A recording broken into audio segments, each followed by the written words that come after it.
मेरे साथ मौजूद हैं आबिद नसीर साहब हैं, सीनियर जर्नलिस्ट हैं, बड़ा अच्छा बोलते हैं, तज़किया निगार भी हैं। ये जो इजाफा हुआ तनख्वाहों में, इस पर इनका क्या कहना है, इनकी क्या राय है, इनकी क्या सजेशन है या ओपिनियन क्या है, और मज़ीद क्या डिटेल्स इनके पास है, वो भी इनसे जान लेते हैं। आबिद साहब कैसे हैं आप? बहुत शुक्रिया जी। अच्छा, I don't have any object कि किसी की तनख्वाह बढ़ाई जाए, लेकिन मेरे चंद सवालात हैं। अगर हुकूमत के पास बहुत पैसा है तो आवाम को रिलीफ दिया जाए। अगर हुकूमत के पास बहुत पैसा है तो मेरा सवाल ये है, पिछले 8 महीनों में स्टेट बैंक की रिपोर्ट के मुताबिक आपने 4,2500 अरब रुपए का कर्ज क्यों लिया? अगर आपके पास इतना पैसा है कि आप 83,000 वाले की 5,65,000 तनख्वाह कर सकते हैं, तो फिर 4,2500 अरब रुपए आपको कर्ज क्यों लेना पड़ा? 9 लाख भी सर एमपी यस। अच्छा, वुड यू इमेजिन आप 1947 से लेकर 1971 तक सिर्फ 30 अरब रुपए के मकरूज थे। आपकी पहली जमहूरी हुकूमत आती है 1971 से 1977 तक, आप 97 अरब रुपए के मकरूज होते हैं। उसके बाद 11 साल जो जनरल ज़िया का दौर आता है, आप उसमें 423% ज़्यादा कर्ज लेके आप तारीख का, आज तक की तारीख का सबसे बड़ा कर्ज लेते हैं। अगर हम इतने मकरूज हैं, हम सर से लेकर पाँव तक कर्जों में घिरे हुए हैं, तो फिर भाई हम इन मतलब असम्बली में बैठ के सिर्फ बात और बेतुकी बातें, कोई लेजिस्लेशन नहीं, किसी तरह की प्रोडक्टिव बात नहीं, और सिर्फ बैठने के और एक दूसरे पर इल्जाम लगाने की। इतनी तनख्वाह है तो भाई आवाम का क्या कसूर है, जो बिजली का बिल नहीं दे सकते, जो गैस का बिल नहीं दे सकते, जो अपने बच्चों की स्कूल की फीस पे नहीं कर सकते, जो बेचारे परेशान हैं। भाई सुबह की रोटी खा ली, शाम को कैसे आनी है? किसी की शादी पर आज का आम आदमी बेचारा जा ही नहीं सकता। वो कहता है भाई घर का खाना पूरा हो जाए तो बड़ी बात है। के घर मेहमान आ जाते हैं, वो सोच में पड़ जाते हैं। अब सर, मैं गुजारिश करूं आपसे, लोगों के हालात ये हैं, लोग अब रिश्तेदारियां तोड़ने तक पहुंच चुके हैं। लोगों को समझ नहीं आ रही कि बेटियों को किस तरह बयाना है। मेरा और कोई इख्तिलाफ नहीं, हम इमरान खान की बात कर लेते हैं, जो हमारे 22वें वज़ीर आज़म थे। उन्होंने 24,242 अरब से हमारा कर्जा लेकर गए, वो 49,247 अरब पे। लेकिन मेरा अगला सवाल है, हमने इतनी तनकीद की, इमरान खान ने मार दिया, मार दिया यार। फिर आप बताएं, पीडीएम हुकूमत के 1 साल दौरे इक़्तिदार में हमारा कर्जा 59,247 अरब कैसे हुआ? फिर चलिए मान लिया यार आपने ये किया, आपने प्रोजेक्ट लगाए, दिस एंड दैट, पूरी दुनिया कर्ज लेती है, आप भी ले रहे हैं। अच्छा, अभी बताएं, इस 8 महीनों में कौन से बड़े प्रोजेक्ट आए कि आपने 4,2500 अरब मजीद कर्ज ले लिया? पाकिस्तान 69,101 अरब रुपए का इस वक्त मकरूज है। ये मार देंगे आवाम को। मजीद बिजली महंगी, मजीद गैस महंगी, मजीद फीस बढ़ेंगी, मजीद आवाम में महरूमियाँ बढ़ेंगी। गरीब तर होता जा रहा है और अमीर तर होता जा रहा है। आबिद साहब, आप वाली बात ही मैं करूंगा कि जैसे आपने कहा कि लोगों को गैस के बिल आ रहे हैं, लेकिन मुझे तकरीबन 1 साल हो गया शो करते हुए यहाँ पे लाहौर रंग पे भी। इससे पहले मैं जिस चैनल में काम कर रहा था, लाहौर के अंदर पिछले 1-1.5 साल से तो गैस ही नहीं है ना। एग्जैक्ट। अच्छा, लोग लकड़ियाँ जलाने पे मजबूर, लोग टहनियाँ जलाने पे मजबूर। लोगों ने ये तक बताया कि भाई हम तो एक वक्त की रोटी इसलिए नहीं खाते, एक तो हमारे घर गरीबी है, दूसरा हमें बच्चों के लिए बहाना ये मिल गया। दोबारा से हम पत्थर के ज़माने में जा रहे हैं। वो किसी शायर ने क्या खूब कहा था ना, आईने नौ से डरना, तर्ज़े कोहन पे अड़ना, मंजिल यही कठिन है कौमों की ज़िंदगी में।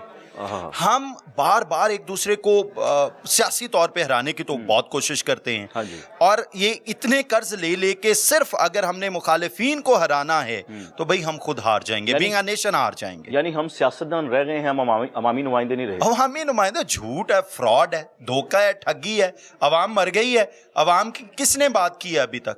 मतलब आप मार्च से लेकर जब तक ये मसनद 8 फरवरी 2024 के बाद जब तक मसनद पे बैठे हैं, आज तक कोई अवाम की बात हुई है? आज तक इमरान खान चोर, इमरान खान डाकू, इमरान खान नकम्मा, इमरान खान फलां, इमरान खान फलां। अच्छा, उससे पहले इमरान खान ने भी यही कौम के साथ जुल्म किया, ये चोर, ये डाकू। अच्छा, जिन लोगों ने पाकिस्तान की अखलाकियात को बिगाड़ा, पाकिस्तान की मईशत को बिगाड़ा, पाकिस्तान के सियासी निज़ाम को बिगाड़ा, मेरा ख्याल है उन्हें बहुत सख्त सजाएं दी जानी चाहिए। और उन्हें यह बताया जाना चाहिए कि पाकिस्तान किसी के बाप की जागीर नहीं है कि जिसका दिल आए तोड़ मरोड़ के मोम की गुड़िया बना के उसका हुलिया बिगाड़ के सबके सामने रख दिया जाए। जो नया आता है वो नई किस्म की मोम की गुड़िया बना के हमें दे जाता है, देखते रहो और सर धुनते रहो। इतने बड़े फैसलों पे क्या अवामी राय लेना ज़रूरी नहीं थी? अरकान असम्बली के पास इतने इख्तियारात हैं, वो समझते हैं कि हम खुद ही अपनी तनख्वाह बढ़ा लें, खुद ही हम साइन करवा लें, वो तो खुश हैं। इसमें तो अपोजिशन भी शामिल है, मैं समझ। अच्छा, ये जरूरी है। देखिए, मेरा मुद्दा वही है, मुझे कोई एतराज नहीं, मैं कहता हूं सबको नवाजो। यार, आम आदमी की तो पहले बात कर लो, जिनके ये नुमाइंदे हैं उनकी हालत ठीक होगी तो फिर है ना। ये लोग तो पहले ही जागीरदार हैं। ये मतलब किसी के भी आप फैक्ट्स एंड फिगर्स निकाल के देख लें, इनके पास बड़ी तगड़ी जागीरें हैं। ये अवाम की नुमाइंदगी करने, अथॉरिटी लेने असेंबली इसमें आते हैं। अगर इन्हीं को दोबारा नवाजना है, मतलब अमीर को अमीर तरीन बनाना है और गरीब को फिर गटरों में फेंकना शुरू कर दो, हाँ जी, फिर यही हाल या है। तो अवाम की आके बात सुने, अवाम की बात आके असम्बली में पहुंचाएं। हम तो ये सुनते हैं कि सेशन कितने अरसा नहीं होते असम्बली के अंदर, तो फिर तनख्वाहें की चीज़ की हैं सर? वो तो कह लीजिए सारा निज़ाम धड़न तख्ता है। मतलब असम्बलीज में ना, कभी मैं बता रहा हूँ कि 1947 से 1971 तक 24 साल का अरसा बना, तब भी असम्बलीज गाहे बगाहे इजलास होते रहे, सिस्टम बनते रहे। 24 साल के अरसे के दौरान हमने सिर्फ 30 अरब का कर्जा लिया। डन। और वुड यू इमेजिन कि आज हम 8 महीनों में 4,2500 अरब का कर्जा ले रहे हैं। और फिर ये देखिए, कोई एक मुझे अच्छा स्पीकर दिखा दें, कोई एक फैक्ट्स एंड फिगर्स के साथ बात करने वाला दिखा दें। मैं ये जो फैक्ट्स एंड फिगर्स आपको दे रहा हूं, ये स्टेट बैंक के फैक्ट्स एंड फिगर्स दे रहा हूं। एग्जैक्ट फिगर बताएं आप। अच्छा, हैरान हो गया हूं। एट द सेम टाइम किसी एक प्रोविंशियल असेंबली, नेशनल असेंबली, किसी सेनेटर, किसी मिनिस्टर से पूछ लें जो 9 लाख, पंजाब असेंबली का मिनिस्टर 9,60,000 उसकी तनख्वाह हो गई, उस किसी एक से पूछ लें पाकिस्तान का टोटल कर्जा कितना है, पाकिस्तान के अंदरूनी कर्जे कितने हैं, पाकिस्तान के बैरूनी कर्जे कितने हैं, पाकिस्तान ने किस मुल्क के कितने पैसे देने, किसी को नहीं पता। सबको ये पता है इमरान खान चोर है, इमरान खान डाकू है, इमरान खान नकम्मा है, इमरान खान जाहिल है, उसने कौम को जाहिल बना दिया। मैंने माना उसने बड़ा खिलवाड़ किया कौम के साथ, लेकिन आप क्या कर रहे हैं यार? आखिर में क्या कहेंगे आप? यही कहूंगा कि अगर अब ये आपने होश के नाखून ना लिए, तो फिर ये ज़हन में रखिएगा, जिस तरह हमने देखा तख्त के बख्त से यकलख्त उतारा हुआ शख्स, तूने देखा है कभी जीत के हारा हुआ शख्स, आपके साथ भी ऐसे होगी।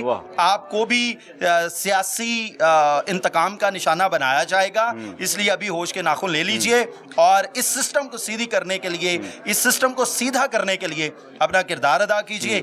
ऐसा ना हो कि अगर यही हार रहा मैं खानों का, तो ढेर लग जाएगा टूटे हुए पैमान। अल्लाह करे अवाम के लिए भी सोचने। बहुत शुक्रिया सर। Thank you. तमाम MPs, असम्बली के अरकान, अगर अपनी तनख्वाहों को बढ़ाने से पहले ये सोच लें कि आज भी यहाँ पर बच्चे भूखे सोते हैं, घरों में गैस मौजूद नहीं है, पीने के साफ पानी मुयस्सर नहीं है, पीने के पानी में सीवेज का पानी मिक्स होकर आता है, लोग एक टाइम की रोटी खाते हैं, बेरोज़गारी फैली हुई है, डेवलपमेंट कोई नहीं है, सरमायाकारी कोई नहीं है, नई पॉलिसीज़ कोई नहीं है, आवाम की फलाह बहबूद के लिए कोई काम नहीं किया गया, तो शायद उनकी आंखों में शर्मिंदगी होती।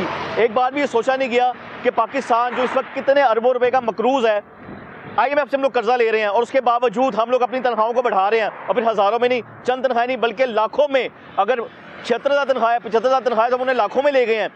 9 लाख रुपए तनख्वाह MPA की। मैं हैरान हो गई इन बातों को सोचते हुए, देखते हुए कि ये हो क्या रहा है हमारे पाकिस्तान के अंदर, पंजाब के अंदर।